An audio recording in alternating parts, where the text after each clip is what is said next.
I know that sessions after lunch are quite challenging, but I hope I can keep you up for the next 20 minutes. Um, it's an absolute pleasure and honor to be here.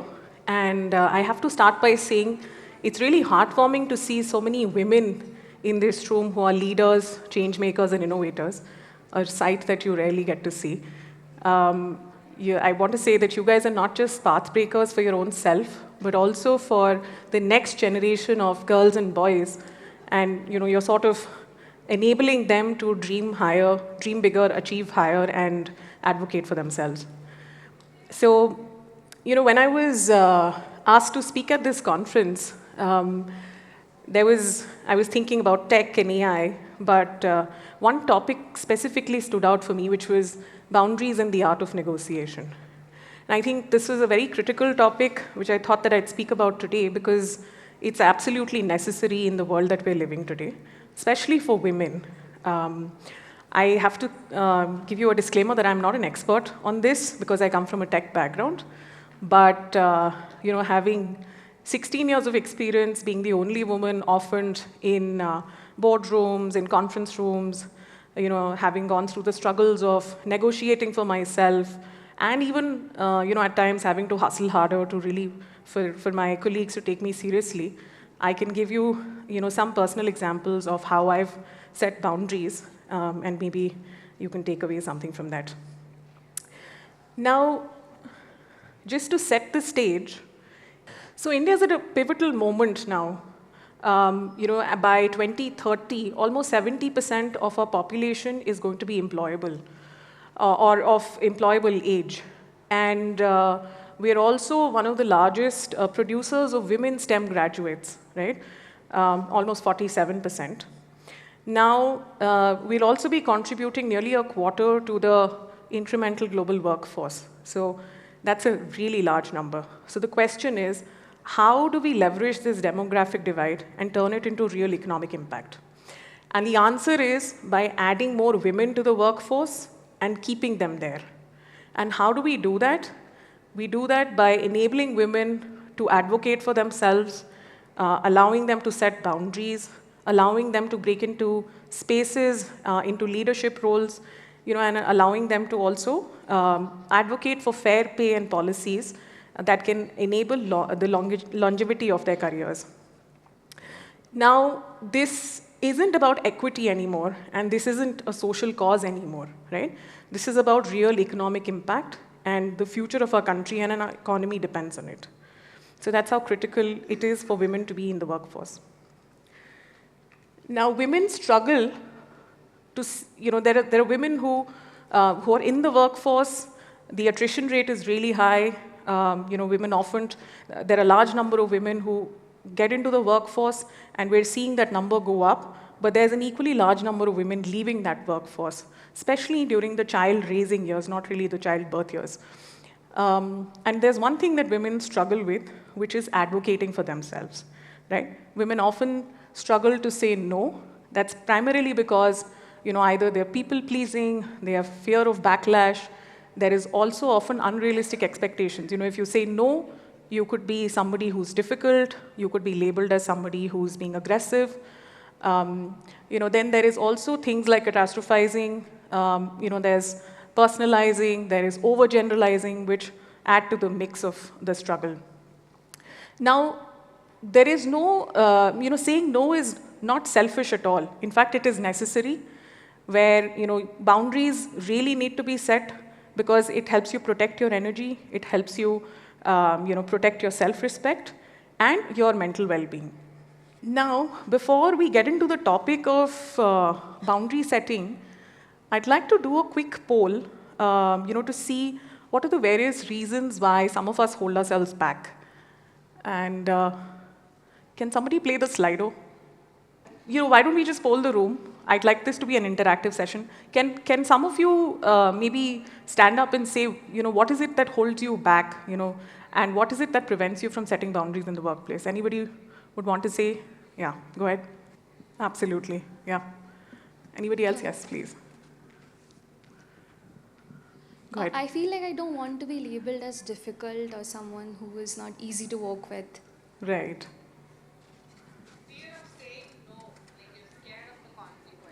Right, right, absolutely. To be judged, the people who judge me, right?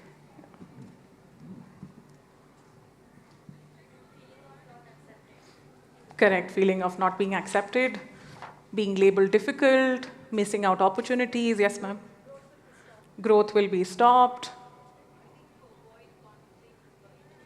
to avoid conflict. Okay, great. Those are great sets of answers. That was actually some of my options here. So perfect. So now we'll specifically address all of these things and how you can negotiate better and set boundaries better. So now the question is, what the heck are boundaries, right? Boundaries are expectations and needs that help you feel safe and comfortable in any relationship. Now this relationship could be personal, it could be professional, right? And more importantly, boundaries also allow you to know when to say yes and when to say no, right? Some of the meanings of boundaries are they're safeguards to overextending yourself. They're a self-care practice. They communicate acceptable and unacceptable behaviors in a relationship. This is essentially what boundaries are. And one thing that I'd like to say is, setting boundaries is not really a selfish act, right? It's an act of self-love where you're really guarding your space and protecting your energy. Now let's see how, what the levels of boundaries are. So essentially, there are 3 different kinds of boundaries that any individual could set, and you can see which ones of these that you relate to. So there is porous boundaries, where you have very weak or poorly expressed boundaries. There are no limits to, and there are no boundary limits in a relationship. This can lead to overextending or feeling of drainage, right? Then there are rigid boundaries, which are the other extreme. This is where you say no to everything, right? And as a result, you can end up isolating yourself. And the third is healthy boundaries. Now, this is the sweet spot. This essentially allows you to say no or understand when you can say no and when you can extend yourself, right? And this is the sweet spot where we want to be. Now, there are a couple of things that you need to do in able to set boundaries, right? There are 2 parts to it. One is communication, and the second one is action. What communication means is that you need to clearly state your boundary, right? People can't read your mind. They're not mind readers. You have to tell people what your boundaries are, what your negotiables and what your non-negotiables are, right? Then the second is action. Action is, if somebody violates your boundary, you follow through with clear consequences, and you enforce boundaries through consistent behavior, right? So nobody will respect you unless you consistently set boundaries, right? You set boundaries once and then you don't do it ever again, no one's going to take your boundaries seriously. So it's something that you have to reinforce over and over again. And that's why both communication as well as action are extremely, extremely important in boundary setting. Now, if boundary setting was so simple, all of us would have been setting boundaries, all of us would have been, path breakers and would have gotten promotions. The reason why it's really challenging for most of us to set boundaries is because of our personality types, right? Some of us are introverts, some of us are extroverts, some of us are agreeable personalities, while some of us may be assertive personalities. Now, what does that mean? Introverts are people who tend to avoid confrontation. Some folks here said that, we don't like conflict or confrontation. It makes it really hard for somebody who's an introvert to set clear boundaries, right? So in that case, you need to practice clear and calm communication to be able to express your needs effectively. Now, for extroverts, it may be easier to communicate boundaries, but they run the risk of overcommitting, right? So here, you need to balance your social tendencies with your personal, priorities.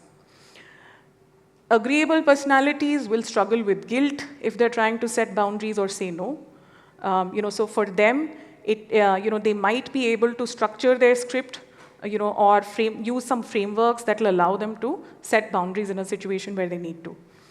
And then there are assertive personalities. Assertive personalities obviously find it a lot easier to set boundaries, but also these are guys who may be constantly setting very clear boundaries or saying no, and as a result, they might need to soften their stance especially in professional settings. Now, this is just part of the challenge. The other challenge is also the person you're setting boundaries with, right? They also come with different personality types. And it can often get even more challenging when you're dealing with people who are either sociopaths or narcissists. And I'm sure, at some point in our lives, we may have experienced working with people like this, right? Or may have had managers or bosses who are manipulative or ego-driven. Manipulative people will completely ignore your boundaries, and manipulate the situation, right? So in that case, the strategy is to stay firm and avoid any kind of emotional engagement, right? And you document any interactions with such a person so that you can use that to your leverage later. Now with narcissists, they take boundaries as a personal attack. So with people who are ego-driven narcissists, you need to frame boundaries to align with their benefits. You need to make it sound like it's a mutual benefit. You setting your boundary will benefit them also in some shape or form, right? Now, just some tips on how do you deal with difficult personalities. You communicate clearly and assertively. You enforce your boundaries consistently. Consistency is key. You protect your emotional well-being, and you know when to escalate. There are often times when none of the strategies will work, so that is the time when you will have to escalate the situation. Now, this is another challenge that a lot of us face, which is a lot of us end up being in toxic workplaces, right? The other day, I got a message from Zomato which said, self-doubt is like salt. Too much of it can ruin a dish, while the right amount can make it wonderful, right? And no correlation between Zomato and toxic places, so if anybody here is working for Zomato, I didn't say this, but when you're in a toxic workplace, you end up losing your self-confidence, and you constantly doubt yourself, and what that makes you do is it makes you feel stuck in that place, right? And you're not able to break through from that situation. So how do you navigate a toxic workplace? You need to set boundaries, obviously, to protect your energy. That's the most important thing. You have to start by protecting your energy, right? You say no without guilt, and this is something that you'd have to practice. Obviously, this is not going to come instantly. This is something that you'll have to learn, and it's a skill that you'll have to build over a period of time. You have to push back against unrealistic workloads or even unpaid emotional labor, right? Give feedback to management, extremely important. A change starts with conversation. And you'd be surprised, there may be times when, by your feedback, the behavior of your management might change, because oftentimes, we let the status quo be because we're too afraid to give feedback to our managers, right? And because nobody has given them feedback, they don't really realize that there is a change in behavior that they need to make. So the other thing is you need to start gathering allies. Strength in numbers makes leaders listen. Build your peer network. There's a lot of speakers since morning who've told, who've sort of emphasized on the importance of gathering allies and building your peer network.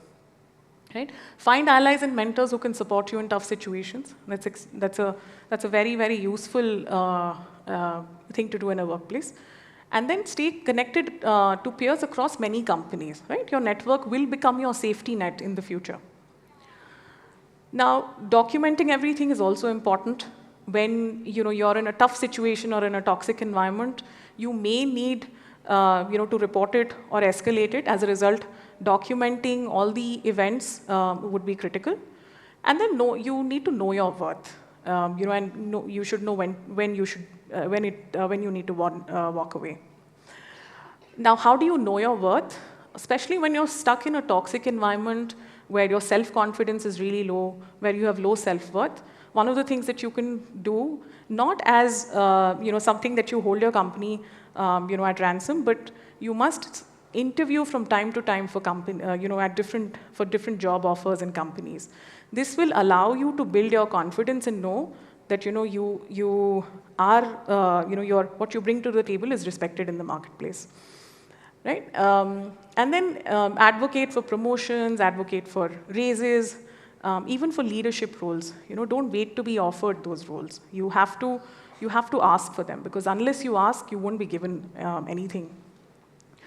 And then if the culture of toxicity continues to persist, you need to know when to walk away, right? You need to have an exit strategy. Because the right workplace will value you, and you really owe it to yourself to be in a workplace that really values your contribution. Now, there's a lot that has been talked about recently about work-life balance. We've also had several speakers since morning talk about it.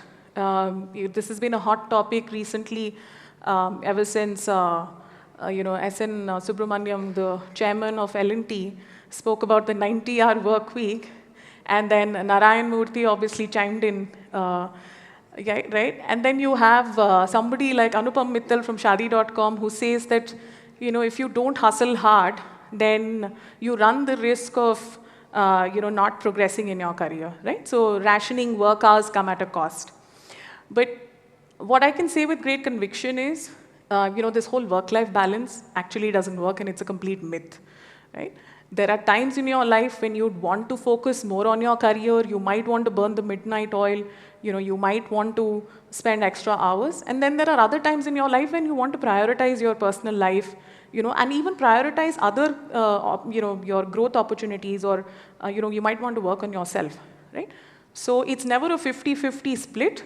What you need to do is realize what is important to you right now, today. And based on that, you prioritize either your work or personal life or whatever it may be that you want to prioritize, right? Now, this work-life balance feels specifically unattainable for women in tech. And the reason for that is there is this always connected culture, right? We expect to be always on. We have Slack messages, we have late night deployments, we have emails, right? And, there are fewer women in the leadership roles. So there are fewer female role models to look up to, or set policies. And then there is also this pressure to do it all, career versus caregiving trade-offs, right? You have to be a good caregiver at home, you have to be a good spouse, you have to be a good daughter, as well as you have to be a good employee. And then there are unspoken biases, right? So you need to protect your mental well-being. That is absolute priority. Hustle culture, the whole idea of lean in, although it's great, but often we forget the fact that leaning in can also lead to eventually burnout.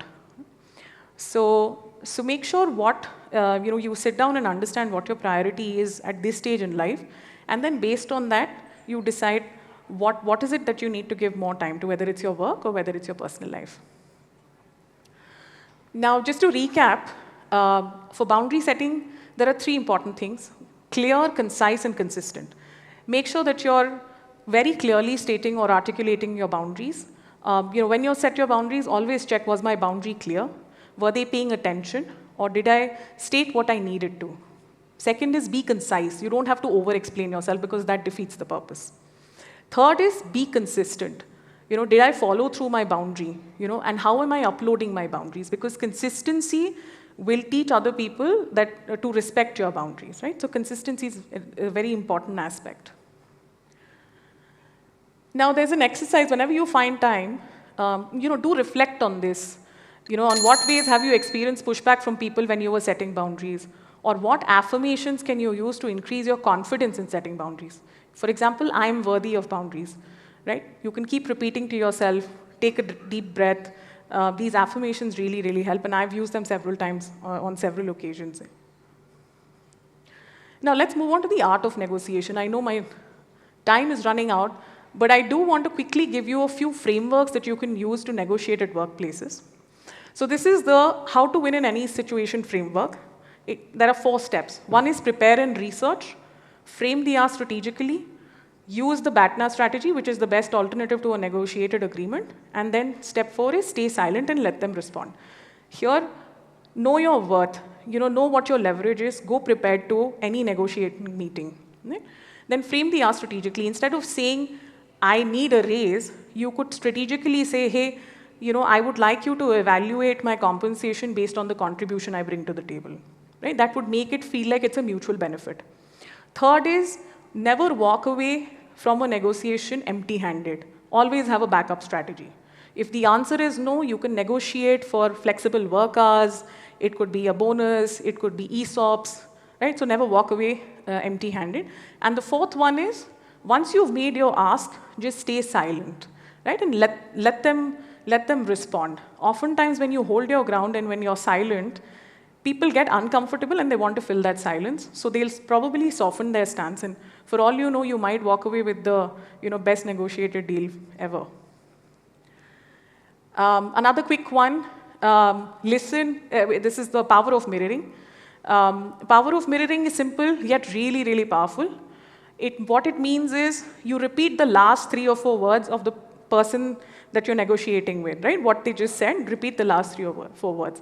Quick example, I'd like to discuss my compensation based on the value I bring. Let's say your manager says, we don't typically adjust salaries outside the annual cycle. What you need to say is, outside the annual cycle, and then just pause, right? And let silence do the magic. Oftentimes they'll come back with maybe a softened stance, or they might come back with an explanation that may give you an opening to then further negotiate. This is again the same thing, the 5-second pause strategy. You make your ask and then you pause for 5 seconds, right? So silence can be used as a secret weapon, right? Silence makes people uncomfortable.